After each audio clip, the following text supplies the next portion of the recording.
Welcome to the Mother-Daughter-ish podcast. It's your mama's favorite podcast. And the podcast your daughter always wanted. This is Miss Dawn. And Angelique. From the 713. Houston, y'all. Get connected and stay connected weekly as new shows debut on Sunday, Wednesday, and please check out our Saturday Out and About showcases. Enjoy the show. Please subscribe, like, share, comment, and tell every woman on the planet that you know about our show. Here's our show for today. Hey mothers and daughters, let's talk today about proper interview skills and just how to be a great interviewer. I'm going to trust that you got yourself together and that you can be a great interviewee. But let's talk about in case you want to interview other people. It's one of the most fun things that I love to do.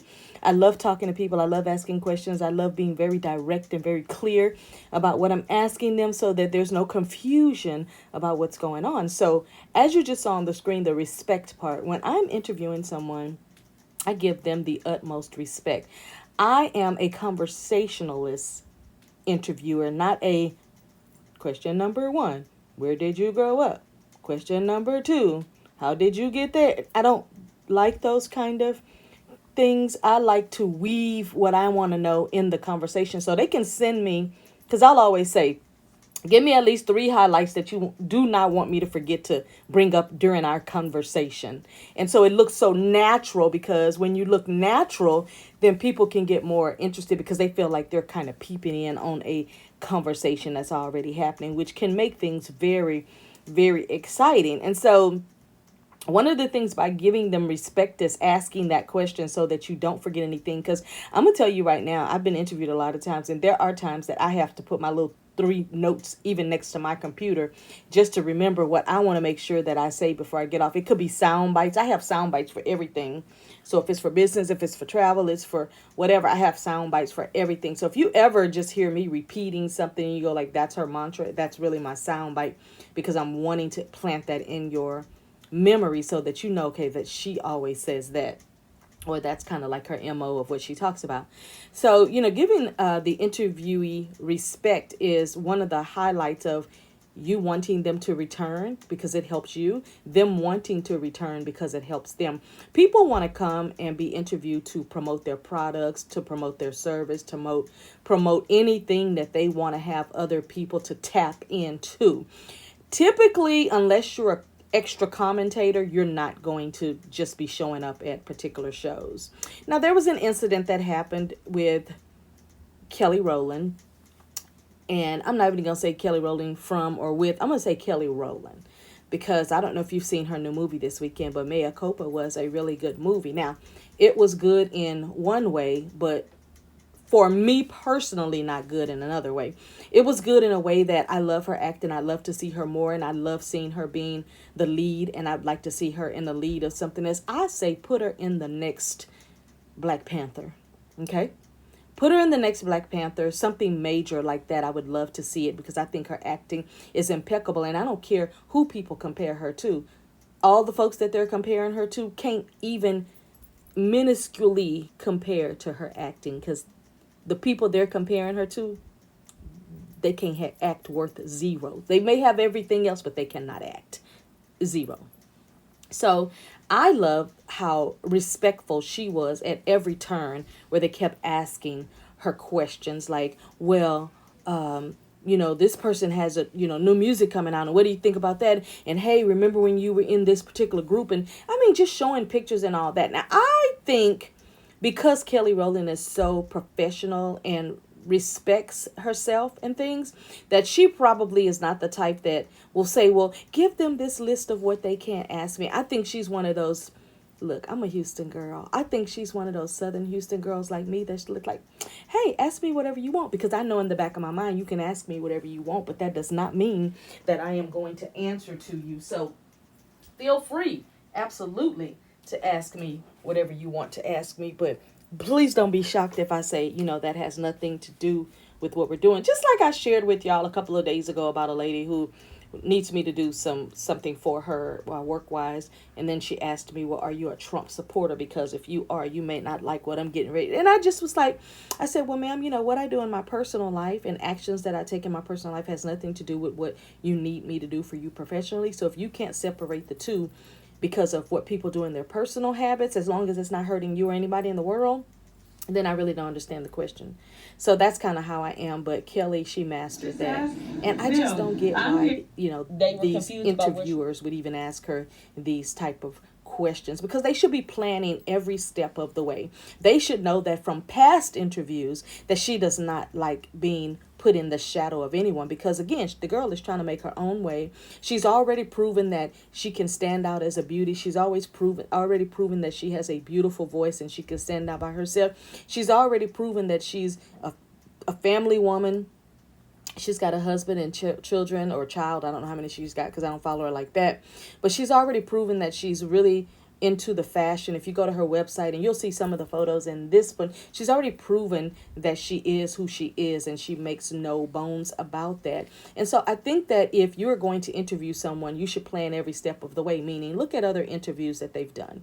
Go and look at Google some things about people. Go and look at their photos. Go and look at what the gossip is saying about that person, just so that you don't get caught off guard by asking somebody questions that they get annoyed with. So for example, let's say you wrote a book, and that book, you've changed your ideology on how you feel about that particular thing. But now here you are 25 years later, and people still want to hold you to that, as if you can't change your mind. I mean, they're treating this young lady as if she can't move on from something. And I just don't like it, because I've had people to try to put me in boxes like that. But let me tell you something about me. Let me tell you something about Miss Dawn. I'm going to let you know right up front that you will not put a baby in a corner. You just, I'm not even built like that where you could even try to do it. I'm going to let you know right up front. I'm not going to hold it in, because I know I've been there where you hold things in for so long that it just festers at you. Last year in 2023, before 2024 turned over, I probably let go about 5 or 6 people. And one of these individuals I knew for over 30 years. Another individual I knew for over 15, 16 years. Another individual I've known for 23 years. And I had to release these individuals because you're not moving forward. You're complaining about everything that you can make changes of, but you're too lazy and too unmotivated to do it. So I just don't have time for it. And I'm going to let people know. And I think I'm glad that Kelly has done the same thing. The other thing, too, is once you know your worth, nobody's messing with you. And all you got to do is just show them that you know your worth. Okay? And that'll all be nipped in the bud. Your job is to always look the part. And I know using the word always sounds like a lot of pressure. But when I say always, I mean when you show up for that interview and when you show up to be interviewed. Now, like I told you, Kelly has already shown you that she's exactly who she says she is. She's already shown you that she can be kind to people. She's already shown you that she's a beam and a beacon of light. She's done all of this. So I feel like I could be jumping the shark, but I feel like that it is a form of disrespect for all of these folks that are interviewing her to keep doing things that she does not want to be done. She's on her own, doing her own thing, raising her own family, got her own husband, doing her own thing in the fashion world, in the beauty world, in the acting world, in the singing world. She's a quadruple threat, okay? So listen, when people try to put you in a box of something, continuously burst out of those boxes, okay? Burst out of those boxes at every turn that you can, because then they'll know later on down the road that they cannot play in, and I love this word from 2023, they cannot play in your face. I'm holding on to that one through 2025. Don't play in my face. We used to say that when we were kids in middle school about somebody playing in your face, and it basically just saying that you right here in my face trying to disrespect me as if I'm not finna cut you off and get you straight. And then from there, I will decide if I will ever speak to you again, or if I will ever engage with you or give you any of my energy or my time from this point. So The fact that these interview people are trying to play in Kelly's face is just absolutely ridiculous to me. Again, this girl has proven herself. She can always kill them with kindness, and that's what she does. And I'm going to tell you, that's what I respect this lady for. I respect her with killing them with kindness, always with a smile. Now, all of us are going to get tired of the bull, okay? But you got to remember there's a mutual benefit in everything that you do. When you're interviewing someone, you want to respect them. You want to get to the business of the business. You want to make sure that you came looking the part. You want to make sure that you prepared them with whatever you needed them to know. If they need to know how do they get to you if they're coming direct. If they need to know how to log on if they're doing it on Zoom. If they need to know what platform you're using. Like I have somebody that always tries to put me on a particular platform that my computer just never wants to be compatible with. I think my computer rolls its eyes like, didn't I just tell you 2 months ago that my computer does not want to do it? Actually, my computer really just wants to use a particular software just simply because I can manipulate it and do what I need to do. So again, on my end, I'm just trying to be the best Dawn that I can be. Okay. And so I just felt like this conversation today was just so very important because it's not just a hot topic, but the skills that you have to have in order to interview someone is something that you have to learn. Now, for me, I was already halfway there. When I first ever started interviewing people, I was already there because I like to talk a lot. So I was good to go. Now, again, this all stems from what I'm telling you about Kelly has already proven herself. And I think that it is beautiful and it is amazing that she has allowed success to show you that she's not playing with you. And when I tell you I love it because success really is the final revenge of anybody trying to play in your face. Think back to the very first time you either were interviewed or the first time you interviewed someone. The first time I can say I was ever interviewed, and I have to tell you, this is still a trauma spot that I love conquering like a giant every time. And that's why I keep telling this story every chance I get. The first time I feel like I was interviewed is when I was a tween or even younger than 12. Is when we used to have, and I'm going to use my words very directly, when we were forced to go to church. And in church meant that you had to get up early and be in Sunday school by 8. You had to be sitting in church by 9:30, 10, and you didn't get out of church till 2:33. By then, you're hungry and starving. You have to go home, get out of those church clothes. I got out of my clothes in the back seat of the car. I did not have time to be waiting on all that. But what I did not like is that every time in Sunday school, we weren't asked if we would like to share. It was your turn, stand up, tell us what you learned in in Sunday school. And I got to the point where I basically did like E.T. and phoned it in. Phone home, E.T., phone home. I basically came up with John 3:16. So God gave his only begotten son. Look, I phoned it in because I was sick of them asking me what I learned in church. First of all, I'm a learner like this. Let me hear it. Let me take my notes. Let me process it. And then I'll decide later how I feel like what I learned. But don't take me straight out of Sunday school and put me straight up in chairs with strange kids that I don't even have permission to talk to and be asking me to stand up in front of you. The most embarrassing thing for a young child is to have to stand up in front of people that they don't know, folks that are looking at how you got your hair fixed, what your face look like, what's your size, what your feet look like. Do you got on stockings or not? Because these are very judgmental people in church. I know that lie they say come as you are, but that's a lie from the pit of you know where. They were judging. Now, good thing my mama was very particular and she made sure all her kids look good, shiny, and clean. And that we always was looking good. So that was not the issue. The issue was just that you knew, look, it's like Tupac, all eyes on you. All eyes on you when you stood up. So eventually we got smart. And we got smart and started skipping Sunday school. And we would spend our time hiding. We'd spend our time at the little corner store getting candy so we could eat candy and pickles in church. And all of these type of things. We just did not want to keep going through that. But that was after, you become a teenager, you get a little slicker, you get tired of that crap, and you just don't want to go through it anymore. So I feel like that's the first time I was ever interviewed, and it was kind of like a shocking type of thing. And it took me until I was probably 22 years old for me to then decide, you know what? I think I'm going to take that trauma and turn it into success. And that's what I did by becoming a professional paid speaker.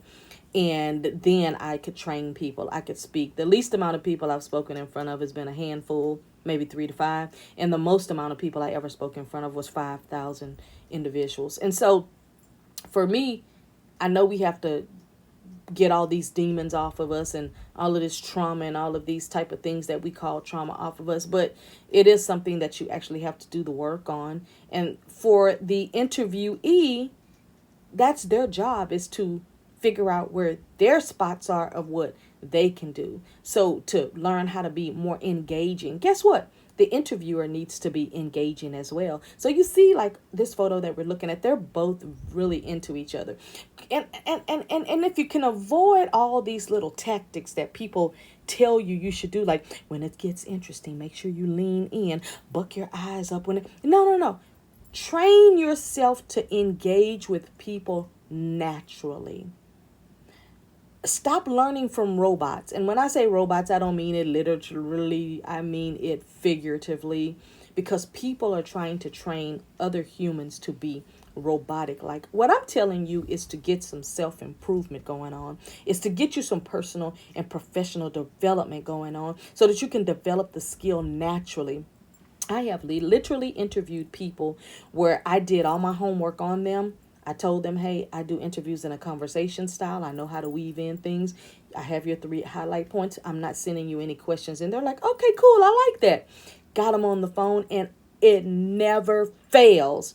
At the end of the call, they would always tell me, this was the most fun interview I've ever had. You asked me things that made me smile. You asked me things that brought back nostalgia. I remember one time I had a podcast called Stuck on Miss Dawn. And that podcast was about what's stuck on you that makes you who you are. Because I just had written out these thousands of things that stuck on me that makes me who I am. And I wanted to know, what is it about people? Because see, that's the thing, we don't understand people that we just don't understand. But we should get to understand them so that then we know how to relate and how to engage. So I was talking to this very, very successful multi-millionaire. And I was asking him, what is it that made him the person that he is, that gives him the drive to get up and do what he does daily, to give back, to be just, to be a great husband, a great, father and grandfather, and just to be an all in all good person, no blemishes on the record. And we talked about, blemishes on the record, and, everybody does stupid things when they're a teenager and all that, but then once you know better, you do better, at least you would want to. And he said, you know what? It was my grandmother. It was my grandmother, the way she used to just take me into the kitchen and show me exactly how she was cooking meals, and just, little things like how she made my peanut butter and jelly sandwich, and how she catered to my grandfather, and how she, took care of my mom and took care of us. And we always got to go and stay with her the whole summer. And she just really taught me how to relate to a woman. Now, my granddad was there, he said, to make sure that I was, being a man and handling my business and being respectful to his wife, his grandmother. He said, but she taught me, hey, even when you get a wife, go in there and help her cook. If you don't even know how to cook a meal, I'm going to teach you how to make a peanut butter and jelly sandwich. I'm going to teach you how to make a tuna fish sandwich. You might not know how to go in there and cook up a gourmet meal. Just make sure when you get a wife, you know that you need one that's going to cook. So it was that. And he got so emotional about it. And when the interview was almost over, he was like, well, I got plenty of time to talk. We went on for another 45 minutes. Because then we got into this thing about, on that podcast, at the end of every show, in some form or fashion, I would always ask, if there was anything else that they want the world to know about them. And then I'd kind of talk a little bit, and then, and this is all on purpose, but natural. And then I would weave it in. Well, tell us something that we cannot Google about you. And they would be stumped like, And I had one person tell me, she said, you know what? You just taught me something. I said, what? She said, I need to stop posting half of the stuff that I post because that's really nobody's business. But mine, these could be personal things that I could actually put up and people could pay to see me. She made her own perfume behind the scenes, but she didn't sell it. It was just for her and her girls and her family, and she would give them as Christmas gift. She said, I could actually put up, my formula of how I make mine and teach people how to make that. She was like, I'm writing this down. She was like, I'm writing this down right now. I think that, and do you know that she went on to make her own perfumes, and she even created workshops where she was teaching women how to create their own formulas. She started a little herbal garden, and people could get, certain exclusive herbs from her, because she then started traveling and going all around to different countries, getting different herbs and stuff just to add in. I mean, what I'm telling you is, if you bring the poise and they bring the poise, it's magic. If you engage and they engage, it's magic. In an interview, if you can do your homework, because trust me, if you interviewing me, I've done my homework on you. Okay? Don't ever believe that I haven't. Because as we're having a conversation, even if you try to interview me 1, 2, 3, as we're having a conversation, I'm going to throw something in there to impress you. Like, yeah, I see you have 3 beautiful dogs or whatever. Or, yeah, I saw you have 6 boys. And they'll be like, yeah, I have 6 boys. How do you know? And I'm like, well, it was on your Instagram page. And they're like, oh, they forget that they even post their entire life. I did something last week that was so funny to me that I had to put my iPad down and laugh at myself. Somebody has sent me a request to follow me on Instagram. And my page is private because I just don't need everybody following me. I follow a lot of pages, though, because I like looking at people make soaps and I like trip stuff and all that. But anyway, I looked at this person's page and I saw, one, who they were following, which was a whole bunch of naked women. And then I looked at who was following them, which a whole bunch of bots. And then I went down their timeline to see what type of stuff they posted. And it was so egregious. I was like, you're not getting into my orbit. The fact that I'm going to have to press delete in my brain after I leave off of your page. So I just hit delete that person couldn't follow me, and I went on about my business, because typically what happens with that is you allow them to get on your page, and then all of a sudden you start getting the DMs, and then the DMs are getting fresh with you, and then you have to go and block them. I didn't want to have to take the next 2 or 3 steps, so I just nip it in the bud in the beginning, which is what I'm telling you Kelly Rowland did. She nips it in the bud every time. I love it. One, it has given me a higher level of respect for her, which I already had. 2, it's made me say, I want to see Kelly Rowland as a lead, not just in a movie. I want to see her as a lead in more movies. 3, yes, I want to see her in Black Panther, whatever number they own. I've seen them all, but whatever number they own, I want to see her in the next one. She could be an absolute powerhouse. Maybe she could be a big sister, or she could be whatever. She's in her 40s. She could play somebody's younger's auntie or whatever. I love that she's stepping out on her own. It makes me go and check up on her to see what she's doing. Now, I'm not a fan type of girl, woman, whatever you want to say, whatever I want to say today. I'm not a fan type of person, so I don't follow her page. But if I want to go and check on somebody, I can at least have access to go and check on them. But I would just like to say, for those of you who would like to start interviewing people, treat them fair, and it will benefit everybody, every person involved.